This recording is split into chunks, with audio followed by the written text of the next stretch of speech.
नमस्कार दोस्तों, जय जोहार। मैं कौशल तिवारी और बिहनिया संझा में आपका स्वागत है।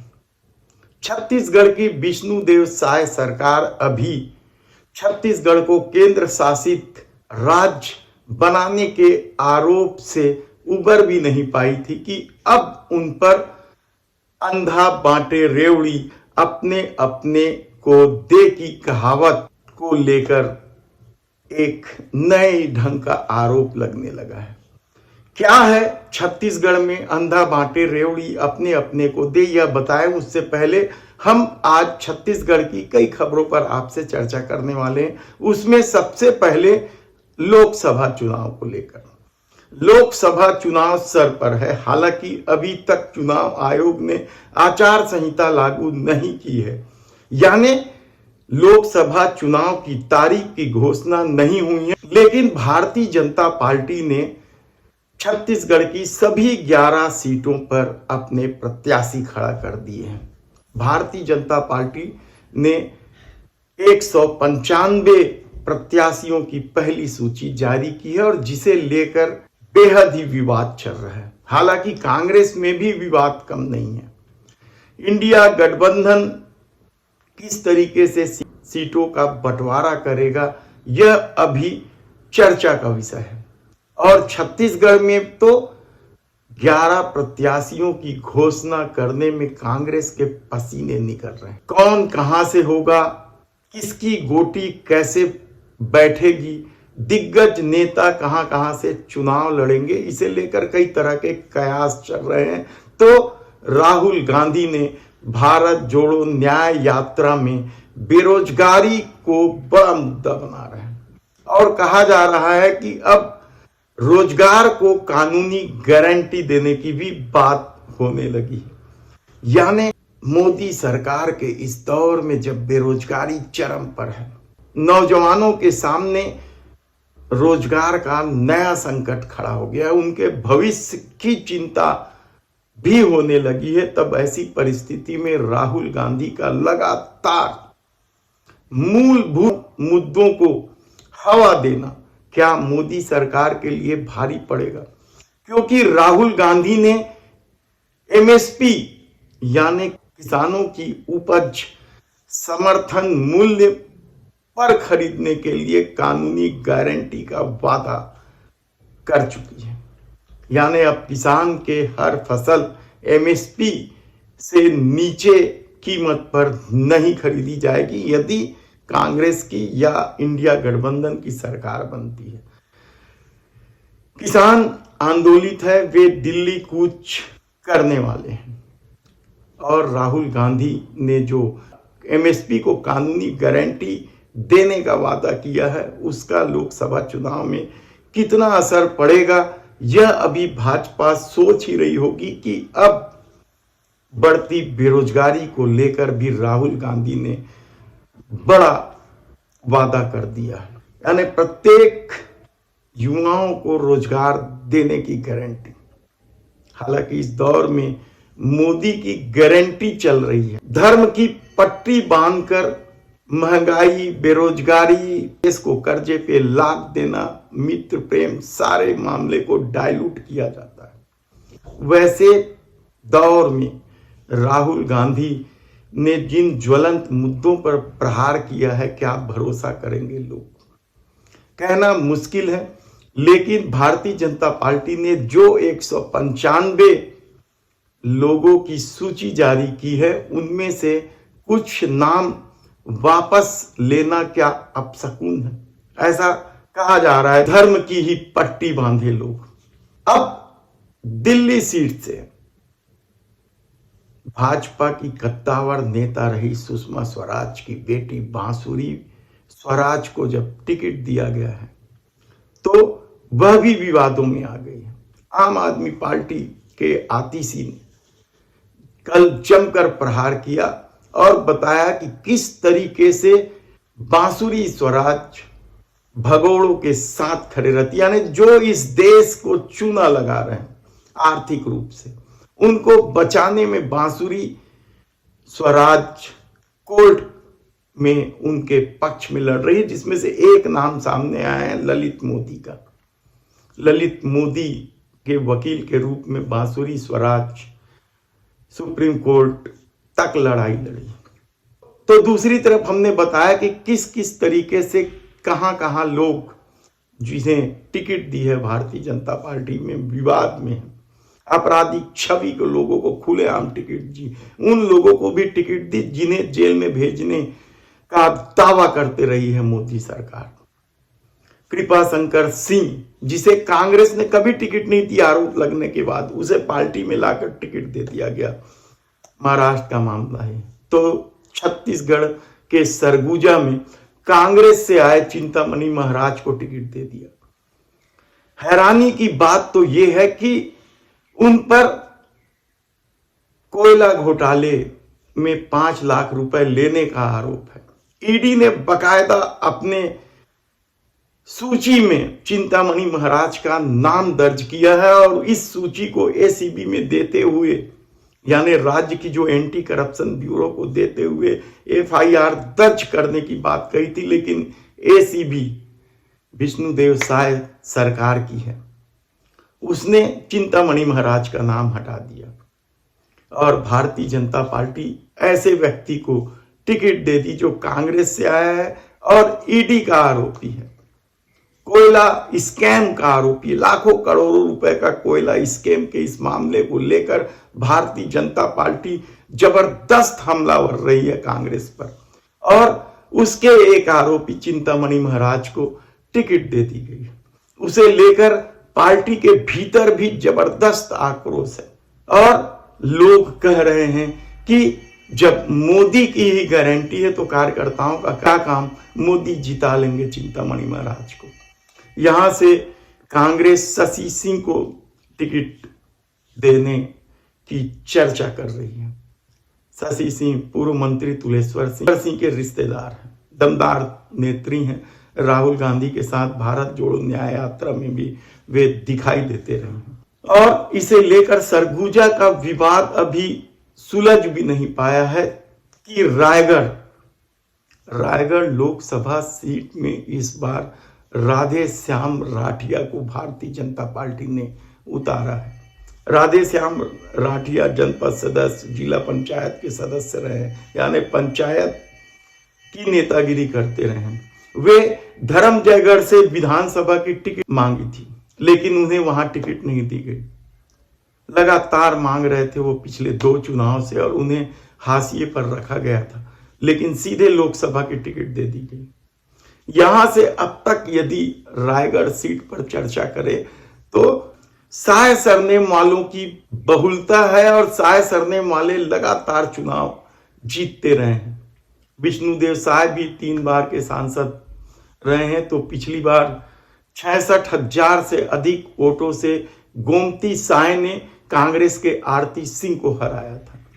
आरती सिंह को एन वक्त में टिकट दिया गया था। पहले सारंगढ़ की महारानी मेनका सिंह का नाम कांग्रेस ने घोषित कर दिया था और बाद में फिर उनका नाम हटाकर आरती सिंह को टिकट दिया गया था। हालांकि इस तरह का खेल कांग्रेस ने रायपुर में भी किया था उससे पहले, जब छाया वर्मा की टिकट का नाम हटाकर सत्यनारायण शर्मा को मैदान में उतारा था, लेकिन ये प्रयोग सफल नहीं रहा और कांग्रेस को बुरी तरीके से हार का सामना करना पड़ा था। लेकिन रायगढ़ में राधे श्याम राठिया को लेकर कार्यकर्ताओं में और नेताओं में, खासकर साय सरनेम वालों में जबरदस्त आक्रोश है, क्योंकि अब तक रायगढ़ से साय सरनेम वाले भी जीतते रहे।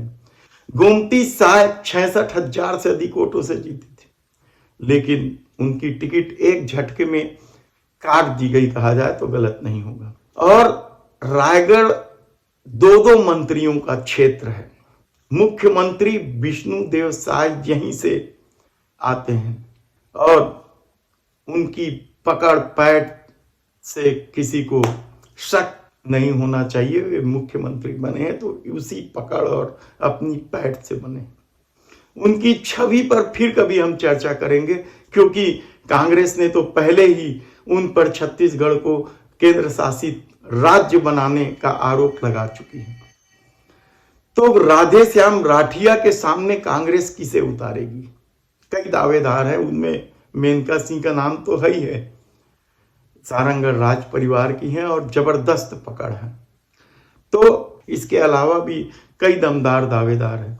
और विधानसभा में भी यदि वोटों को देखें तो आप पाएंगे कि गोमती शायद 66,000 से जीती थी, लेकिन रायगढ़ के 8 सीट के यदि बढ़त को देखें तो वह 42,000 43,000 के आसपास आ गई है, यानी कम हुआ है।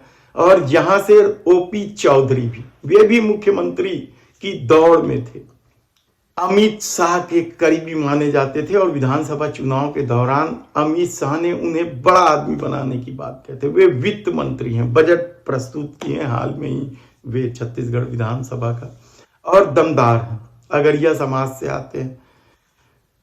और कहा जा रहा है कि रायगढ़ क्षेत्र में अगरिया समाज की बहुलता है, इसलिए बाजू की सीट महासमुंद लोकसभा से भी अगरिया समाज की नेत्री रूप कुमारी चौधरी को टिकट इसी लिहाज से दिया गया है, जबकि महासमुंद क्षेत्र का जाति समीकरण कुछ अलग हटके। लेकिन राधेश्याम राठिया के सामने सबसे बड़ी दिक्कत सिर्फ साय सरनेम वाले नहीं है, बल्कि उनके सामने सबसे बड़ी दिक्कत तो यह है कि वहां से कई दिग्गज दावेदार थे। वे दिग्गज अब राधेश्याम राठिया को लेकर कई तरह के सवाल उठाने लगे हैं और कहा जा रहा है कि अब जिस तरीके से विष्णुदेव साय और ओपी चौधरी के रहते राधेश्याम राठिया के खिलाफ भीतर खाने से बगावत के सुर सुनाई दे रहे हैं, उसकी वजह क्या है? चर्चा तो इस बात की है कि राधेश्याम राठिया के समर्थकों ने या जो प्रदेश के कद्दावर नेता हैं उनके समर्थकों ने ऐसे नाराज कार्यकर्ताओं से कह दिया है कि मोदी के चेहरे पर चुनाव लड़ा जा रहा है, मोदी को जिताना है, राधेश्याम राठिया क्या मायने रखता है, इसलिए सब भिड़ जाओ, नहीं तो मोदी तो चुनाव जिता ही देंगे। यानी आप सोचिए क्या ठसक है मोदी का। उत्तर प्रदेश से लेकर गुजरात तक के बीच छत्तीसगढ़ में भी कहा जा रहा है कि मोदी के चेहरे पर ही जब चुनाव लड़ना है तो फिर बाकी किसी का क्या मतलब। और राधेश्याम राठिया इसी बात को लेकर के आप फंस जाएंगे। तो अंधा बांटे रेवड़ी अपने अपने को दे की कहावत यहां क्यों सुनाई दे रही है छत्तीसगढ़ में? इसकी सबसे बड़ी वजह क्या मीसा बंदियों को एरियर्स भी देने की बात है। मीसा बंदियों में ज्यादातर वही लोग हैं जो भारतीय जनता पार्टी से जुड़े हैं और भूपेश सरकार ने मीसा बंदियों को दी जाने वाली पेंशन बंद कर दी थी। विष्णुदेव साय सरकार जब सत्ता में आई तो उन्हें पेंशन देने की न केवल घोषणा की बल्कि एरियर्स देने का प्रस्ताव भी कल कैबिनेट में पारित कर दिया गया है। लेकिन सिर्फ यही एक वजह नहीं है अंधा बांटे रेवड़ी की कहावत चरितार्थ होने का या चर्चा होने का, इससे भी इतर एक बात और है। रायपुर, छत्तीसगढ़ की राजधानी रायपुर का बुरा हाल है। ट्रैफिक रेंग रही है, यहां लोग त्रस्त हैं।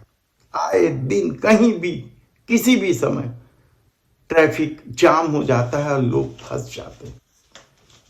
शारदा चौक से लेकर तात्यापारा चौक तक चौड़ीकरण का काम रुका पड़ा है। सरकार पैसा ही नहीं दे रही। भूपेश सरकार ने जरूर 100 करोड़ देने की बात कही थी, लेकिन विष्णुदेव साय सरकार ने बजट में कोई प्रावधान नहीं रखा। यानी इन क्षेत्रों से गुजरने वाले लोगों की मुसीबत कम नहीं हो रही। तो दूसरी तरफ अधोसंरचना मद जो राज्य सरकार ने 56 करोड़ जारी किया है, उसमें से रायपुर नगर निगम यानी राजधानी को केवल 26 लाख रुपए मिले और इसे लेकर खुद भाजपा के कद्दावर नेता हैरान हैं।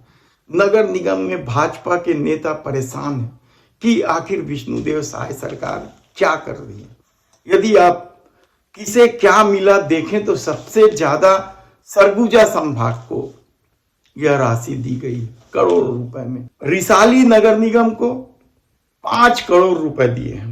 बिलासपुर नगर निगम को 4 करोड़ रुपए से अधिक रुपए दिए हैं। रायगढ़ नगर निगम को भी 1 करोड़ 38 लाख और अंबिकापुर नगर निगम को 2 करोड़ 84 लाख रुपए दिया गया।